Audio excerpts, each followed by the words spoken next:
The ledger was supposed to be simple. In and out, 20 minutes, $5,000 cash, enough to cover 3 months of her mother's chemo treatments and keep the lights on in their cramped Astoria apartment. Elena Russo hadn't planned on becoming a thief, but desperation has a way of rewriting your moral code when you're 24 and watching your mother waste away in a hospital bed because your insurance claim got denied for the 3rd time. She stood in the marble lobby of the Castellano Tower in Lower Manhattan, her heart hammering against her ribs so hard she was sure the security guard could hear it. The building rose 43 stories into the October sky, all steel and tinted glass, housing legitimate businesses on the lower floors and something else entirely at the top. Everyone in the neighborhood knew what Marco Castellano was, knew the restaurants were fronts, knew the shipping company moved more than furniture, knew that people who crossed him had a habit of disappearing into the East River. But Elena had been assured this job was clean. Get into his office after hours, photograph the contents of a specific folder in his desk, get out. The man who hired her, a wiry accountant named Jimmy with nervous hands and sweat-stained collars, had promised the building would be nearly empty on a Sunday evening. The elevator climbed. Elena watched the numbers light up one by one, each floor another second she could still turn back. But she couldn't turn back. Her mother's latest scan had shown 3 new tumors, and the experimental trial at Sloan Kettering required a $30,000 deposit they didn't have. Jimmy had offered $20,000 for this job. A ledger, he'd said. Just a ledger with names and numbers that meant nothing to her, but everything to the federal prosecutors building a RICO case. Elena had convinced herself it was victimless. Castellano was a criminal. The government would take him down eventually anyway. She was just helping justice along while saving her mother's life. The 40th floor was silent when the doors slid open. Her sneakers made no sound on the polished hardwood as she moved down the hallway, past oil paintings of Italian countryside villas and bronze sculptures that probably cost more than her entire year's salary as a medical transcriptionist. Jimmy had given her a keycard, don't ask how he got it, and the code for the secondary door. Supposedly, Castellano kept minimal security on Sunday nights, relying instead on his reputation to keep people away. The office was enormous. Floor-to-ceiling windows overlooked the Manhattan skyline, the city lights glittering like scattered diamonds against the darkening sky. A mahogany desk dominated the center of the room, flanked by leather chairs that looked buttersoft. Elena's hands trembled as she pulled out her phone and approached the desk. The folder was exactly where Jimmy said it would be, second drawer on the right, beneath a stack of legitimate shipping manifests. Red leather, unmarked, surprisingly thin. She opened it. Her breath caught. Inside were photographs, not ledgers. Not financial records. Photographs of her. Elena at the hospital, holding her mother's hand. Elena leaving their apartment building, carrying grocery bags. Elena at the laundromat on 31st Avenue, folding clothes through the front window. Dozens of them printed on glossy paper, taken over what looked like months. And beneath the photos, a single page, a background report. Her full name, her mother's diagnosis, her student loans, her work schedule. Even her father's death certificate from 8 years ago, when a construction accident had taken him and left them drowning in medical debt. "You're early." The voice came from behind her, smooth as expensive scotch and twice as dangerous. Elena spun. Her phone clattered to the floor. Marco Castellano stood in the doorway, backlit by the hallway lights, and he was nothing like the grainy surveillance photos she'd seen in the news articles. Those had shown a man in his late 30s with dark hair and darker eyes, usually caught mid-stride outside a courthouse or climbing into a black SUV. In person, he was taller than she'd imagined, 6'2" or 6'3", wearing a perfectly tailored charcoal suit with no tie, the top button of his shirt undone. His face was sharp planes and controlled menace, the kind of handsome that came with a warning label. But it was his eyes that froze her in place. They weren't angry. They were calculating, measuring, already 3 moves ahead. Elena's voice cracked. She grabbed for an explanation, a lie, anything. You were told this was a simple job." He stepped into the office and closed the door behind him with a quiet click that sounded like a cell door slamming. "Photograph a ledger, collect your money, Save your dying mother." The words hit her like a physical blow. He knew, of course he knew. This had been a setup from the beginning. "Jimmy's not a very good liar," Marco continued, moving around the desk with predatory grace. He picked up her phone from the floor, glanced at the screen, then pocketed it. "He's been skimming from my operations for 6 months. We've known the entire time. When he came to us, desperate to cut a deal with the feds, we decided to redirect his enthusiasm." Elena backed toward the windows, her mind racing. "You set this up. You wanted me here. I wanted to know who the federal prosecutors thought they could flip." Marco opened the red folder, glancing down at the photos of her with something that might have been regret. "They've been trying to plant someone in my organization for 2 years. Someone innocent, someone sympathetic, someone with a compelling reason to betray me once they're inside. I'm not working for the prosecutors." The words tumbled out. "I don't even know any prosecutors. Jimmy said what we told him to say."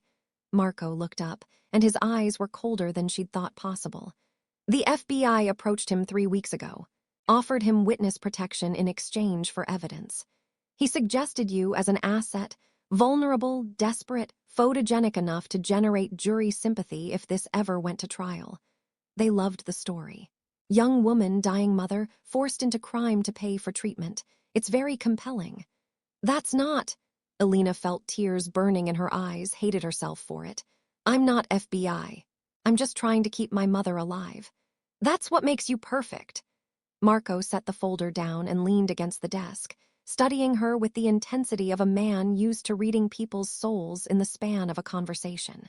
"You're not lying about that part. Your mother really is dying. The money really is for her treatment. But Jimmy was supposed to introduce you to a federal agent posing as my accountant. You'd photograph the fake ledger tonight, get paid, then in a few months they'd approach you directly. Offer you immunity, offer to pay for your mother's entire treatment, all in exchange for testifying that I personally ordered you to commit corporate espionage." The room tilted. Elena grabbed the edge of a chair to steady herself. "Then why am I here? Why let this happen?" "Because I wanted to see if you knew." Marco pushed away from the desk and walked to the windows, his hands sliding into his pockets. The Manhattan skyline turned his profile into a silhouette. "I've had people betray me for money, for power, for revenge. But betrayal based on love, that's more dangerous. Love makes people willing to die. Makes them credible witnesses, makes juries weep. I didn't betray anyone." Elena's voice was barely a whisper. "I didn't know." He turned to face her, and for the first time she saw something human in his expression, a flicker of doubt, maybe, or just exhaustion. "I believe you." The words hung in the air between them. Elena didn't move, didn't breathe. "But belief isn't enough," Marco continued. "I have 300 people depending on me for their livelihoods, families, children. Some of what we do is illegal, yes, but most of it is legitimate business being strangled by regulations and bribes and bureaucrats who want their cut. I can't afford to trust you just because I want to." "Then why haven't you?" Elena couldn't finish the sentence. The unspoken threat hovered between them like smoke. "Killed you?" Marco's mouth twisted into something that wasn't quite a smile. "Because that would prove them right. They're watching this building. If you don't walk out of here in 20 minutes, they'll raid the place and use your disappearance as evidence. I'd be arrested by morning." "So what happens now?" Elena's legs felt weak. She sank into the chair, no longer caring about pride or posture. Marco pulled out his phone and made a call. "Bring the car around, back entrance." He hung up and looked at her. "Now you have a choice. You can walk out the front door, meet the federal agents waiting 3 blocks away in an unmarked van, and tell them everything. They'll be thrilled. They'll pay for your mother's treatment, set you up with a new identity, and in 2 years you'll testify at my trial. Or you come with me right now, and I prove to you that everything you think you know about me is a lie." Elena's mother had always told her to trust her instincts. Right now, her instincts were screaming at her to run, to get as far away from Marco Castellano as humanly possible. But her instincts had also led her here, into a trap she'd been too desperate to see coming. And there was something in Marco's eyes, something raw and almost vulnerable, that made her pause. "If I come with you," she said slowly, "how do I know you won't?" "You don't." Marco extended his hand. But you know what happens if you go to the FBI. Your mother gets her treatment, you get your immunity, and in 2 years, you put an innocent man in prison for crimes the government can't prove he committed.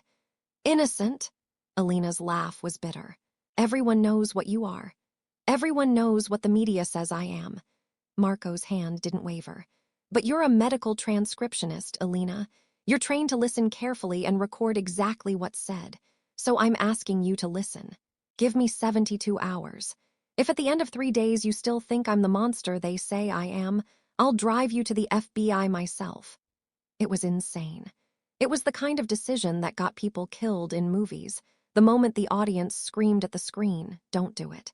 But Elena thought about her mother, thought about the federal agents in their unmarked van who had used her desperation as a weapon, thought about Jimmy's sweating face and calculated lies. She thought about the photographs in the folder, months of surveillance, months of planning to trap someone whose only crime was loving her mother too much. She took Marco's hand. His grip was warm and steady, and he pulled her to her feet with surprising gentleness. 3 days, she said. That's all you get. The back elevator led to an underground parking garage where a black Mercedes waited, engine running. Marco opened the door for her, a courtesy that felt absurd under the circumstances, and slid in beside her. The driver didn't speak, didn't even glance back, just pulled smoothly out onto the street. Where are we going? Elena asked. Brooklyn. Marco pulled out her phone and handed it to her. They'll track this, smash it. What? If you're serious about the 3 days, they can't know where you are. Smash it. Elena stared at the phone in her hand. It was her only connection to her mother, to the hospital, to her entire life. But Marco was right. If the FBI was tracking her, this was a leash. She rolled down the window and threw the phone into the street. The satisfying crunch as a taxi ran over it felt like severing an anchor. They drove in silence across the Brooklyn Bridge, the city lights reflecting off the black water of the East River below. Elena pressed her forehead against the cool glass, her mind spinning. 72 hours. 3 days to figure out if she just made the biggest mistake of her life or the only decision that might actually save her mother without destroying someone else. The Mercedes pulled up outside a brownstone in Carroll Gardens, one of those quietly expensive neighborhoods where old Italian families still owned half the buildings. Marco led her up the steps and inside, where the smell of garlic and tomatoes immediately enveloped her. A woman in her 60s appeared from the kitchen, wiping her hands on an apron, her face lighting up when she saw Marco. Marco, you didn't say you were bringing someone. She switched immediately from Italian to English, her accent thick but warm. Come, I have plenty. Nana, this is Elena. Marco's voice softened in a way Elena hadn't heard before. Elena, my grandmother, Rosa. Rosa's eyes went sharp, taking in Elena's pale face and trembling hands with the assessment of someone who'd seen too much in life to be easily fooled. She looks hungry. Come eat. The kitchen was warm and cluttered, every surface covered with evidence of serious cooking. Fresh pasta hanging on a rack, a pot of sauce bubbling on the stove, bread cooling on the counter. Rosa sat Elena down at the table and placed a plate of pasta in front of her without asking if she wanted any. The first bite made Elena realize she hadn't eaten since breakfast, nearly 12 hours ago. Marco sat across from her, accepting his own plate with a quiet, grazy Nana. He ate with the easy comfort of someone who'd grown up in this kitchen, and watching him, Elena felt her carefully constructed image of the dangerous mob boss start to crack. You're wondering why I brought you here, Marco said between bites. To my grandmother's house instead of some warehouse or safe house. Yes, because I want you to understand something before we go any further. Marco set down his fork. The Castellano family has been in New York for 4 generations. My great-grandfather came through Ellis Island with nothing but the clothes on his back and a trade. He was a stonemason. He built half the brownstones in this neighborhood with his own hands. My grandfather expanded into construction, then real estate, then shipping. Yes, there were unions involved. Yes, there were payoffs to corrupt officials. But the money we made went into schools, into community centers, into keeping neighborhoods safe when the police wouldn't. Rosa nodded, refilling Elena's water glass. My husband, God rest him, he fed half of Brooklyn during the Depression. no questions asked. By the time my father took over, Marco continued, the legitimate businesses were thriving. We own restaurants, construction companies, a shipping line. We employ over 1,500 people directly and support thousands more indirectly. But the FBI has a different story. They say we're a criminal enterprise. They say every dollar we make is dirty. Are they wrong? Elena met his eyes. Some of it is dirty, Marco admitted.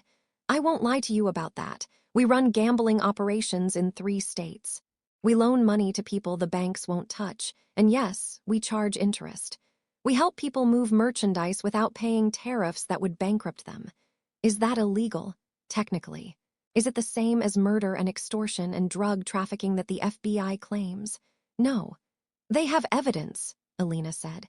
Jimmy mentioned wiretaps, financial records. They have evidence of phone calls between me and people they've labeled as criminals. Marco's voice hardened. One of my co-conspirators is a 60-year-old restaurant owner who hasn't committed a crime in his life, but his father had connections 40 years ago.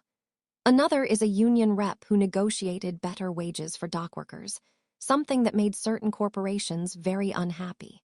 The FBI builds their cases with guilt by association and creative interpretations of RICO statutes. They need someone like you to make it stick, someone sympathetic, someone who can testify that I personally ordered criminal activity. Rosa cleared the plates and brought out espresso, served in tiny cups that Elena wrapped her cold hands around. The warmth seeped into her palms. I don't know what you want me to believe, Elena said quietly. Maybe you're telling the truth. Maybe you're just good at manipulation. How am I supposed to know the difference? By keeping your eyes open for the next 3 days. Marco pulled out a silver pocket watch from his vest, checked it, then placed it on the table between them. It was old, engraved with initials, GMC.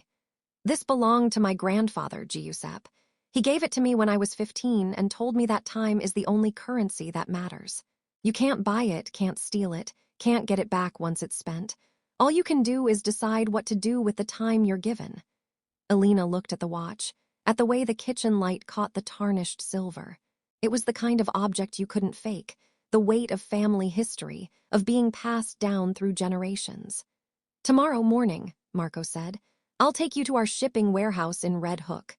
You'll see the books, meet the workers, watch what we actually do. Then we'll visit 2 of the restaurants, talk to the employees, see if they look like they're being exploited by a ruthless crime boss. And if I still think you're lying, then on day 3, I'll introduce you to the federal agent who's been building the case against me for 5 years. You can hear his side, see his evidence, make your own decision. It was more than Elena had expected, more access, more transparency, more trust than made any sense. Why would you do that? Marco picked up the watch, turning it over in his hands. Because I'm tired of being guilty until proven innocent. Because everyone I care about is at risk as long as the FBI is building their case. And because, he met her eyes, because you remind me that there are still people in this world who make choices based on love instead of fear or greed or power. Your mother is lucky to have you. The words hit harder than they should have. Elena felt the tears she'd been holding back finally spill over, hot against her cheeks.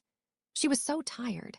Tired of being scared, tired of lying to her mother about where the money would come from, tired of feeling like she was drowning with no shore in sight. Rosa appeared beside her with a clean dish towel, pressing it into Elena's hands with the kind of matter-of-fact gentleness that only Italian grandmothers seemed to possess. It's okay to cry, Cara. The world is heavy right now. Marco stood and walked to the window, giving her space. When Elena finally got herself under control, he turned back. There's a guest room upstairs. Get some sleep. Tomorrow will be a long day. What about my mother? Elena's voice was hoarse. She'll be worried when I don't call. Give me her room number at the hospital. I'll have someone deliver a message, something to let her know you're safe but that you can't talk for a few days. They'll also make sure her treatment schedule isn't interrupted. You can't just... Elena stopped. Of course he could. That was the point. Marco Castellano could make things happen with a phone call, could reach into her life and rearrange it with the same ease that the FBI had when they decided to use her as a pawn. She gave him the room number. Marco made a call in Italian, his voice low, then hung up. Done. She'll get the message tonight. The guest room was small but comfortable, with a window overlooking the quiet street. Elena lay awake for hours, listening to the sounds of Brooklyn at night, sirens in the distance, voices floating up from the sidewalk, the occasional car passing by. She thought about the red folder, about the photographs of her living her life, completely unaware she was being watched. She thought about Jimmy's sweating face and the federal agents in their van. She thought about Marco's hands on that silver watch, the way his voice had softened when he talked about his grandfather. Tomorrow would tell her more. She had to believe that. Had to believe that 3 days would be enough to see the truth, whatever that truth was. But as she finally drifted toward sleep, one thought kept circling back. Marco Castellano had called himself innocent. And maybe, just maybe, he was. Morning came too early, announced by the smell of fresh bread and coffee drifting up from the kitchen. Elena found clothes laid out on a chair, jeans, a sweater, sneakers in her exact size. She didn't want to think about how Marco had known that detail too. Rosa fed her breakfast without asking questions, just set a plate of eggs and bread in front of her and refilled her coffee cup twice. Marco appeared in a different suit, navy this time, with a crisp white shirt, looking like he'd slept 8 perfect hours instead of orchestrating surveillance countermeasures in the middle of the night. The warehouse in Red Hook was enormous, a converted industrial building near the waterfront. They drove past security gates and shipping containers stacked like metal building blocks. Inside, workers moved with efficient purpose, loading trucks, checking manifests, operating forklifts. Marco led her to an office that overlooked the warehouse floor. Castellano Shipping Solutions, Marco said, gesturing to the organized chaos below. We handle freight for small businesses that can't afford the big carriers. Restaurants importing ingredients from Italy, construction companies bringing in materials, boutiques stocking inventory from overseas. Completely legal, completely above board. A man in his 50s entered, carrying a laptop. Boss, the customs paperwork for the Tuesday shipment is ready for your signature. Marco introduced him as Tony Rixai, the operations manager. Tony shook Elena's hand with the calloused grip of someone who'd spent years doing physical labor before moving into management. You're the one asking questions about whether we're legit, Tony said bluntly. I've been with this company 18 years. Before that, I was driving a cab 16 hours a day to support my family. Marco's father gave me a job, trained me, promoted me. My 3 kids went to college on what I make here. We follow every regulation, file every form, pay every tax. The only crime we commit is treating our workers like human beings instead of expendable labor. Elena spent the morning reviewing documents, customs forms, employee records, tax filings. Everything looked legitimate. The workers she spoke to echoed Tony's story. Good pay, health insurance, respect. One woman mentioned that Marco had personally paid for her son's surgery when their insurance fell through. Another talked about the scholarship fund the company ran for employees' children. Why doesn't any of this show up in the FBI's case? Elena asked as they drove to the first restaurant for lunch. Because it doesn't fit their narrative. Marco navigated the Brooklyn streets with easy familiarity. They want a monster they can parade in front of cameras. Reform candidate gets tough on organized crime. It plays well in election years. The truth is more complicated and less politically useful. The restaurant Antica Roma was tucked into a side street in Bay Ridge. The lunch rush was in full swing, every table occupied. The owner, a stocky man named Sal, greeted Marco with a hug that would have crushed most people. My nephew, Sal pulled back, beaming. And you brought a beautiful guest. Come, the good table in the back. Over plates of handmade ravioli and braised short ribs that made Elena understand why this place had a 6-week reservation waitlist, Sal told stories. How Marco's grandfather had loaned Sal's father the money to open the restaurant when no bank would touch him. How the Castellano family had supported them through lean years and expansion. How Marco himself had helped Sal's daughter get into NYU with a scholarship when her college applications were all rejected. The FBI came here last year, Sal said, his cheerful expression darkening. Asked me questions about Marco. Wanted me to say he was extorting me, laundering money through my restaurant. I told them to get out. They said I was protecting a criminal. I said I was protecting family. They visited 2 more restaurants that afternoon, then a community center in Bensonhurst where Marco's foundation ran after-school programs. Everywhere they went, the story was the same. The Castellano family helping people the system had failed, building networks of support, taking care of their own. By evening, Elena's head was spinning.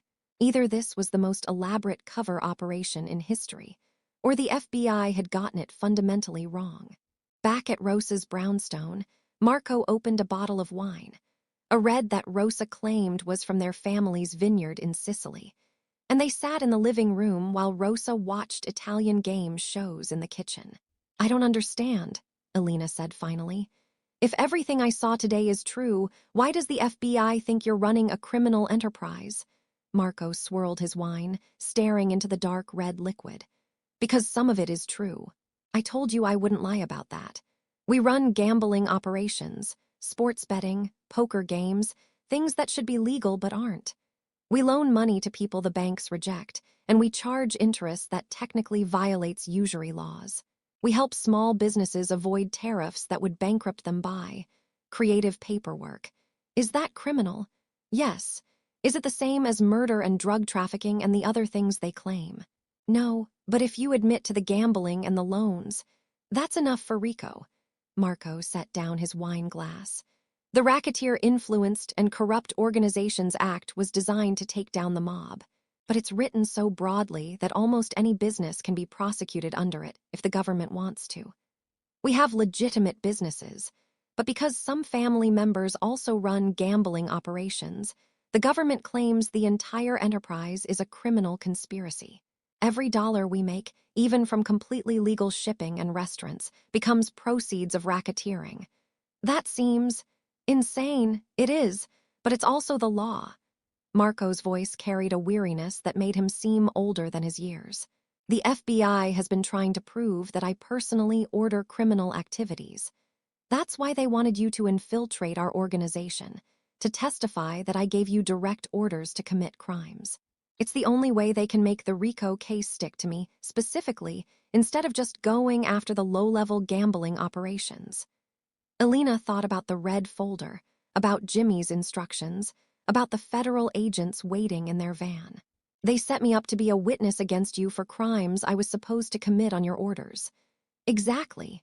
Marco met her eyes. And if you'd walked out that front door last night, you'd have had no choice. They'd have you on tape breaking into my office. They'd threaten you with prosecution unless you cooperated. Your mother's treatment would be held over your head. By the time you testified 2 years from now, you'd be convinced that I was a monster and that testifying against me was the right thing to do. But you knew it was a setup. You could have just let me walk into the trap and then expose it. And ruin your life in the process?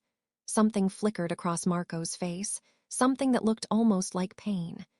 You'd be a felon, your mother would be terrified, and the FBI would bury the evidence that you were manipulated. They're very good at protecting their investigations, even when their methods are questionable. The grandfather clock in the hallway chimed 8 times. Rosa appeared in the doorway, announced she was going to bed, and kissed Marco on both cheeks before disappearing upstairs. Tomorrow, Marco said quietly, I'm going to introduce you to Special Agent David Morrison.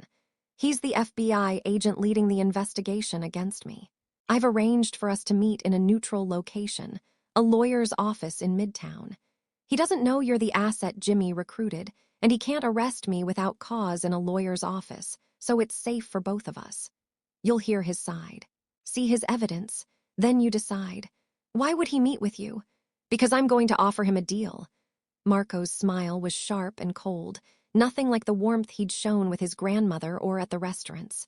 And because he's desperate enough to take it. Elena slept better that night, though her dreams were filled with red folders and silver watches and the sound of her mother's voice asking where she'd gone. She woke to find a new phone on the nightstand. A burner, Marco explained over breakfast, with only 3 numbers programmed in, his, Rosa's, and the hospital. He'd already arranged for Elena to call her mother. The conversation was brief and strained. Elena told her mother she was working on getting the money for treatment, that she was safe, that she just needed a few more days. Her mother's voice was weak but trusting, and Elena hung up feeling like she was going to be sick. The lawyer's office was in a glass tower in Midtown, all marble and mahogany, and the kind of quiet that only serious money could buy. The lawyer, an elegant woman in her 60s named Patricia Volpe, greeted Marco with the familiarity of a long professional relationship and showed them to a conference room. Special Agent David Morrison arrived 10 minutes later with a younger agent whose name Elena didn't catch. Morrison was in his early 50s, with close-cropped gray hair and the rigid posture of someone who'd spent time in the military. His eyes moved over the room, cataloging everything, before settling on Marco with undisguised hostility. "Castellano," Morrison's voice was clipped. "You said you had information about a federal leak." "I did," Marco gestured to the chairs. "Sit, this concerns your investigation." Morrison remained standing. "If you're about to confess, I'm about to show you how your case has been compromised." Marco pulled out a folder, not red this time, but black, and slid it across the conference table. "3 weeks ago, your informant James Russo approached one of my accountants with an offer. He wanted to flip, give you evidence against me, in exchange for witness protection. Your office approved the operation and gave Russo instructions to recruit a civilian asset, someone who could be placed in my organization and later testify to my direct involvement in criminal activities." Morrison's expression didn't change, but Elena saw his jaw tighten. "The asset you approved was Elena Russo," Marco continued, and Morrison's gaze snapped to Elena for the first time. 24 years old, medical transcriptionist, no criminal record. Daughter of a woman dying of cancer, desperate for money to pay for treatment, the perfect sympathetic witness. "How did you?" Morrison caught himself. "How did I know? Because James Russo isn't your informant. He's mine." Marco opened the folder to reveal surveillance photos. Morrison meeting with Jimmy in a coffee shop. Morrison's team setting up equipment in a van. Morrison himself reviewing documents with Elena's face in the margins. "He came to me 6 months ago, told me about the FBI's approach, and I told him to play along. I wanted to see how far you'd go to frame me." The room went silent. Elena felt her heart hammering in her chest. Morrison's face flushed red. "That's impossible. We vetted Russo. You vetted a man who's been on my payroll for 2 years. Marco's voice was ice. "Every piece of evidence he's given you has been carefully curated. Every wiretap he's facilitated has been clean because we knew you were listening. You've spent 9 months and approximately $2 million in taxpayer money building a case on false information." "You're lying." But Morrison's voice lacked conviction. "The real question," Marco continued, "is what you were planning to do with Elena. Were you going to tell her she was being recorded during her testimony prep? Were you going to disclose that James Russo was a paid informant? Were you going to mention that the ledger she was supposed to photograph was a fabrication?" Morrison looked at Elena, and she saw something crumble in his expression, the recognition that he'd been outmaneuvered. "Miss Russo, if he's told you I'm the bad guy here, he told me to listen to both sides," Elena said quietly. "So I'm listening." Morrison sank into a chair. The younger agent remained standing, his hand hovering near his hip in a way that suggested he was armed and not happy about this meeting. "Marco Castellano is a criminal," Morrison said, his voice harder now. "He runs illegal gambling operations. He launders money. He's connected to at least 3 unsolved murders." "Connected how?" Patricia Volpe, the lawyer, spoke for the first time. "By association, by rumor, or by actual evidence?" Morrison's silence was answer enough. "The problem with RICO cases," Patricia continued, her voice cool and professional, "is that they rely on patterns of association rather than specific criminal acts. The government argues that if you associate with criminals, you must be criminal yourself. But Marco has never been charged with murder, never been charged with assault, never been charged with drug trafficking. The only charges that have ever stuck were minor tax discrepancies that were immediately corrected. Because he's good at hiding evidence," Morrison shot back, "or because the evidence doesn't exist." Marco leaned forward, his eyes locked on Morrison's. You've been investigating my family for 5 years. 5 years of wiretaps, surveillance, informants, and you have nothing that would convince a jury to convict me of anything more serious than running an illegal poker game. So you manufactured a witness. You found someone vulnerable enough to manipulate, desperate enough to lie, and sympathetic enough to sway a jury. That's not. Morrison stopped, his face darkening. We followed procedure. Did you? Marco pulled out another document from the folder, a transcript. This is your conversation with James Russo 3 weeks ago. You told him, and I quote, "Find someone clean. Someone a jury will love. Someone who will cry on the stand when we bring up her dying mother." You used Elena's pain as a weapon. Elena felt sick. She looked at Morrison, waiting for him to deny it, to explain it away, to give her some reason to believe the FBI were the good guys in this story. Morrison said nothing. "Here's what's going to happen," Marco said, his voice quiet but carrying absolute authority. "You're going to close your investigation into me and my family. You're going to admit that your informant was compromised and your case is based on fabricated evidence. You're going to leave Elena alone, no charges, no pressure, no attempts to contact her. And if I refuse," Morrison's voice was barely a whisper, "then I release all of this to the media." Marco gestured to the folder. "Federal agents targeting innocent civilians, manufacturing witnesses, building cases on compromised informants. It'll be the biggest scandal to hit the FBI since the last time something like this happened. Your career will be over. Your supervisors will be investigated. And I'll still walk free because you have no legitimate evidence against me." Morrison stared at the folder like it was a venomous snake. "You're blackmailing a federal agent. I'm protecting myself and an innocent woman from a corrupt investigation." Marco's voice didn't rise, but the steel underneath was unmistakable. "You have 24 hours to decide." Morrison stood, his movements stiff. "This isn't over, Castellano." "Yes," Marco said quietly, "it is." The agents left. Patricia Volpe gathered her papers with the efficient movements of someone who'd been through this kind of confrontation before. "That went well."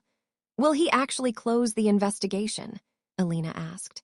Her voice sounded distant, like it belonged to someone else. "He doesn't have a choice," Patricia said. "If this gets out, and Marco will make sure it gets out if Morrison doesn't comply, the entire case will be thrown out. Morrison knows that. He's ambitious, but he's not stupid." After Patricia left, Elena and Marco sat alone in the conference room. The Manhattan skyline stretched beyond the windows, the city continuing on, indifferent to the small dramas playing out in lawyers' offices and hospital rooms and brownstones in Brooklyn. "You didn't just expose their case," Elena said slowly. "You destroyed Morrison's career either way. If he closes the investigation, his superiors will ask why. If he doesn't, the scandal ruins him." "Yes." Marco didn't look triumphant. He looked tired. "That's cruel. That's survival." Marco turned to face her. "Morrison has spent 5 years trying to destroy me and everyone I care about. He's targeted my businesses, threatened my employees, harassed my family. He used your mother's cancer as a weapon to turn you into a perjurer. Forgive me if I don't feel sorry for him." Elena couldn't argue with that, but she also couldn't shake the feeling that she just watched something irrevocable happen, that whatever moral high ground might have existed in this situation had been lost somewhere in the calculation and countermoves. "The 3 days are up," Marco said. "You've seen my businesses, talked to my employees, met my grandmother. You've seen the FBI's methods and their evidence. So I'm asking you, do you still think I'm the monster they say I am?" Elena looked at him, really looked at him. Not the mafia boss from the news articles, not the smooth operator who'd outmaneuvered a federal investigation, but the man who'd sat across from her at his grandmother's table and talked about time being the only currency that mattered. The man who'd arranged for her mother to receive messages so she wouldn't worry. The man who ran after-school programs and paid for employees' medical bills and kept a 4-generation-old pocket watch as a reminder of where he came from. "I think," Elena said carefully, "that you're not a monster, but I also think you're not innocent. You do illegal things. You justify them by saying they're victimless or that the laws are unjust, but they're still illegal. So the truth is somewhere in the middle. You're not what the FBI says you are, but you're also not a simple victim of a corrupt system." Marco's expression was unreadable. "That's probably the most honest answer anyone's given me in years." "What happens to me now?" Elena asked. "Morrison won't close the investigation without checking if I'm willing to testify. If I say no, you won't have to say anything. Morrison will be too busy covering his own ass to worry about forcing your testimony." Marco pulled an envelope from his jacket and placed it on the table. "But your mother still needs treatment, and you still need money. Consider this a severance package for a job you didn't know you were hired for." Elena opened the envelope. Inside was a cashier's check for $50,000. Her hands started shaking. "I can't." "Yes, you can." Marco stood.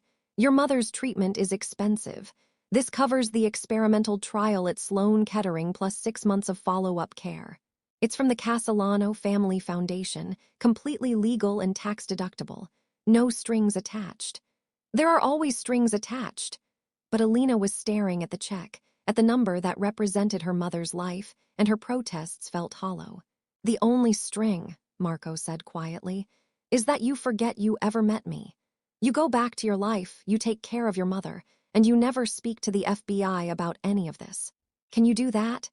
Elena thought about Jimmy's sweating face, about Morrison's cold calculation, about the red folder full of surveillance photos. She thought about her mother in the hospital bed, growing weaker every day, and about the experimental trial that might, just might, give her a few more years. "Yes," she whispered. "I can do that." Marco drove her back to Astoria himself, parking a block from her apartment building. It was late afternoon, the October sun slanting golden through the buildings, and the streets were crowded with people coming home from work. "Thank you," Elena said, the words inadequate for everything that had happened over the past 3 days. "For my mother, for not—" She couldn't finish the sentence. "For not having you killed." Marco's mouth quirked into something that might have been a smile. "You're welcome." Elena opened the car door, then paused. "Are you really innocent of everything?" Marco was quiet for a long moment. "I've never killed anyone, I've never sold drugs. I've never hurt anyone who didn't try to hurt me first. But innocent? No. None of us are innocent, Elena. We all make choices that hurt someone, even when we're trying to help someone else. The best we can do is try to keep the balance tipped toward more good than harm." It wasn't the answer Elena had wanted, but it was probably the most honest one she'd get. She got out of the car and walked toward her building, the check heavy in her pocket. Halfway there, she turned to look back, but the Mercedes was already gone, sliding into traffic like it had never been there at all. Her mother was sleeping when Elena arrived at the hospital an hour later, the machines beeping steadily beside her bed. Elena held her hand and watched the slow rise and fall of her breathing, and felt tears sliding down her face, not from sadness this time, but from relief so profound it hurt. The experimental trial started 2 weeks later. Elena never heard from Marco Castellano again, though she saw his name in the news 6 months later when the FBI quietly closed their investigation into Castellano Shipping Solutions, citing insufficient evidence and prosecutorial complications. Morrison was transferred to a field office in Montana. Jimmy disappeared entirely. Whether into witness protection or into the East River, Elena never found out and didn't want to know. Her mother responded well to the treatment. Not a cure, cancer is never that simple, but a reprieve, a chance at more time. They celebrated her mother's 60th birthday in the apartment in Astoria, surrounded by flowers Elena had bought with money from her regular paycheck. She'd gone back to medical transcription, to her small life, to the comfortable invisibility of being no one special. But sometimes, late at night, Elena thought about the 3 days she'd spent in Marco Castellano's world. She thought about Rosa's kitchen and Tony Rixey's handshake, and the way Sal had called Marco nephew like it was a title of honor. She thought about the silver pocket watch and what it meant that time was the only currency that mattered. She thought about the tears she'd cried in Marco's office and how he'd looked at her and said, "I believe you." He'd thought she was a spy until her tears proved she was just broken. And somehow, in that moment of recognition, one damaged person seeing another, he'd chosen mercy instead of vengeance. It wasn't redemption. It wasn't forgiveness. It was just two people in an impossible situation, choosing to be human to each other when everything else was pushing them toward cruelty. Elena kept the cashier's check stub in her drawer, tucked away in an envelope marked receipts. She never deposited it anywhere obvious, never spoke about where the money came from. But every time she visited her mother in the hospital, every time the treatment worked, every time the scans came back stable, she thought about Marco Castellano and wondered if maybe, just maybe, the world wasn't as simple as monsters and heroes. Maybe there were just people, making choices, trying to survive and protect the ones they loved. Maybe innocence and guilt weren't absolutes but spectrums.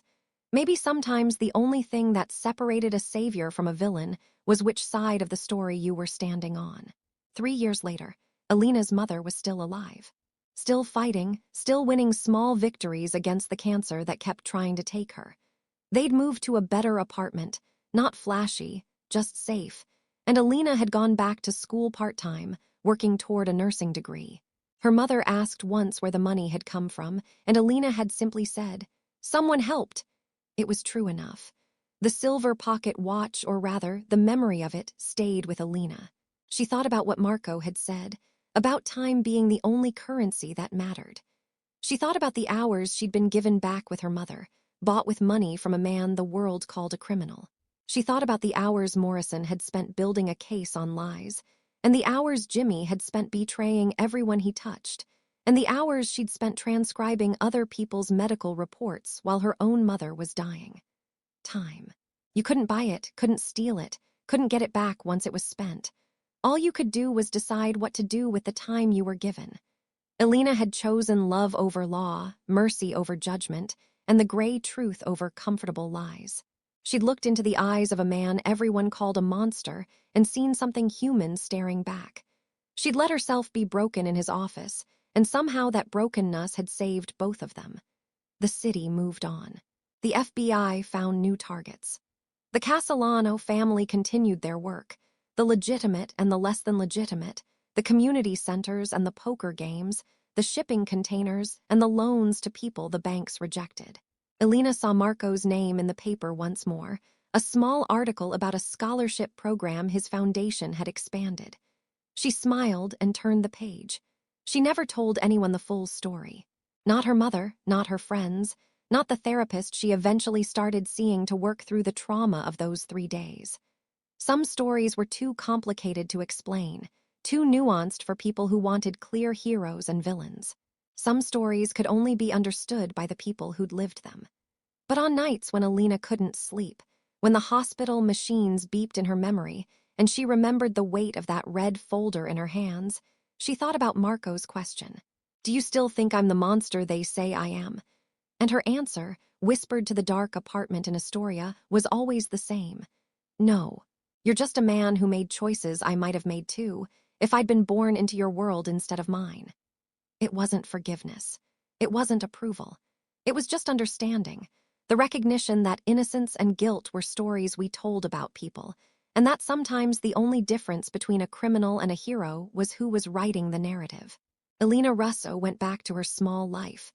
Her mother lived longer than any doctor had predicted, and somewhere in Brooklyn, a man with his grandfather's pocket watch continued doing what he'd always done, protecting his family, helping his community, and walking the razor's edge between the law and survival. The FBI never came back for her. Morrison never called. The story that might have been, the trial, the testimony, the headlines, faded into the realm of things that never happened. And maybe that was for the best. Maybe some stories didn't need endings, just truces. Just two people walking away from the edge of mutual destruction and choosing to let each other live. He'd thought she was a spy. She'd thought he was a monster. Both had been wrong, and both had been a little bit right. But in the end, her tears had proved what words couldn't, that she was just a daughter trying to save her mother, just a woman trying to survive in a world that offered impossible choices and no easy answers. And Marco Castellano, seeing that brokenness, had chosen to be the man his grandfather had raised him to be instead of the monster the FBI wanted him to become. It was enough. It had to be enough. Because that's all any of us have in the end. The choices we make, the time we're given, and the small mercies we offer each other in the dark.